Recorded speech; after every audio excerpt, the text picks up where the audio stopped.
So next up, I'm going to introduce Coach Rapp. He was not the one that yelled out whiny, but Coach Rapp was one of my former coaches as well, head football coach at the Woodlands.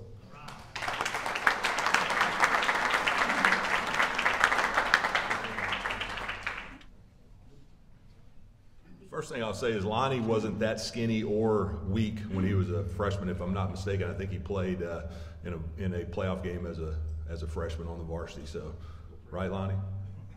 Yeah. So he wasn't that skinny or weak.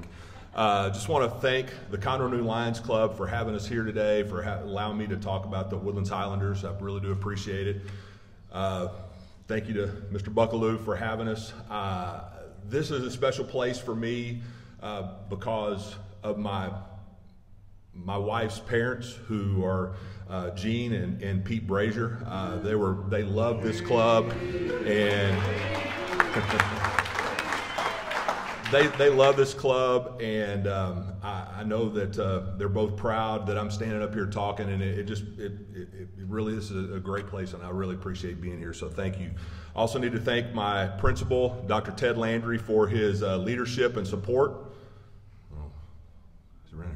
There he is right there. All right, y'all have already seen him.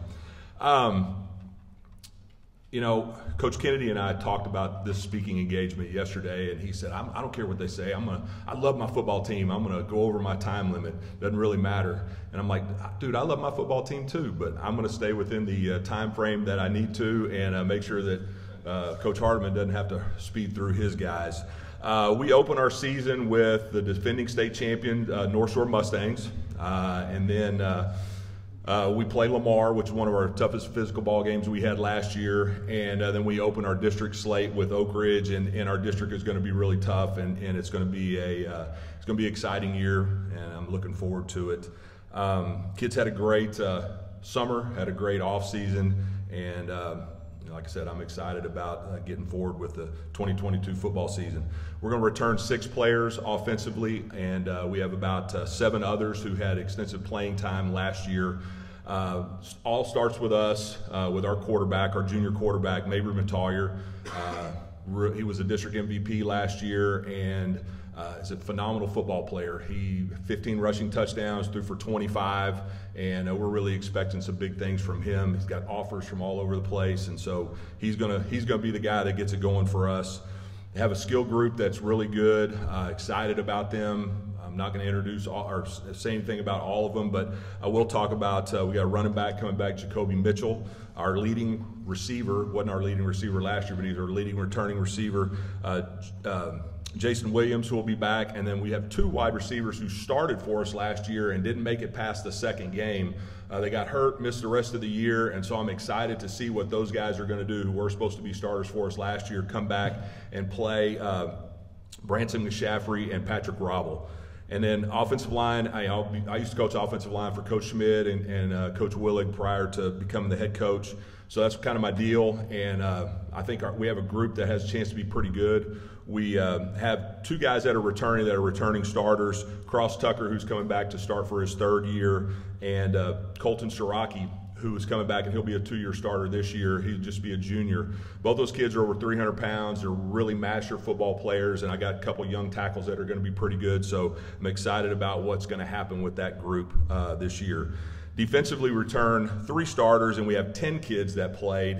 And I said this yesterday, and I'll go ahead and repeat it again today, but we've got 5 of our top 10 returning tacklers coming back. With our leading tackler was Jacob Pondit. He had 66 tackles. He's coming back to play linebacker. Brady Carlin, who had 62. He was the safety for us. Tommy Kratz, one of our linebackers, he had 53 tackles. Cooper Starkey had 45 tackles, and Coach Schmidt and Coach Kennedy know about the Starkey family. Cooper's the last of 4 Starkey boys that have come through our program. Great kids, great family, and I'm excited to see what he does this year. And we have a defensive lineman / linebacker. He does a little of both. David Ifanyani, who's back. He had 36. He was our number 10 tackler last year. Defensive line, we have some young kids. We graduated a bunch, and I'm excited to see what those guys are going to do. two outside linebackers that played for us last year, JT Goff and Ethan Scott. Both of them had phenomenal springs, and I'm excited to see how they replace the guys that played in front of them.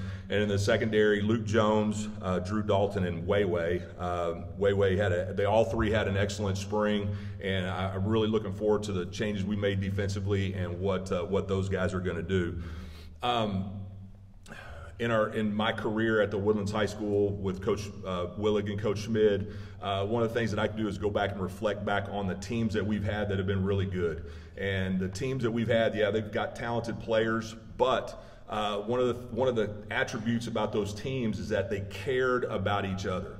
The best guys cared about and loved the not the best players on the team, right? The guys that couldn't play, they still loved them and they protected them. So when I became head coach, one of the things that I did, and I stole it from my son, who stole it from somebody he saw in college football, and it's a mantra that we go by, and the word is family, but it's really an acronym, all right? And the acronym means forget about me, I love you. And that's what I talk to my kids about all the time. It's not about you, it's about your teammate. And I'm excited about this football team because they embody that mantra. They are not worried about themselves, they're worried about their other teammates. So it makes me excited about what we have this year, the kids that we have. They care about each other. They care about all of them. Doesn't matter the best player and the worst player. They all care about each other. And to me, that's what it's all about. We as a human being society, we got to care about our fellow man. We got to make sure we take care of people. So I'm excited about our football team. Thank you so much for having us here.